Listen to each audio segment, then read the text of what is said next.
What's the meaning of contingent?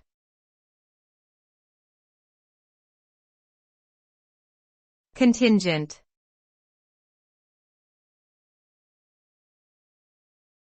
Contingent.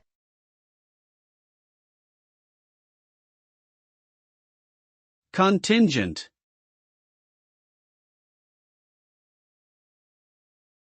Contingent.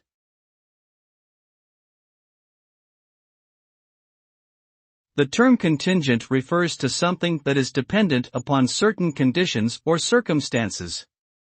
It implies that the outcome is uncertain or reliant on a specific set of variables. A contingent event or decision may or may not happen, depending on the circumstances at the time. In essence, contingency plans are developed to prepare for potential outcomes that may occur in the future. Being contingent indicates that something is conditional, changeable, or subject to modification based on a particular course of events or situation.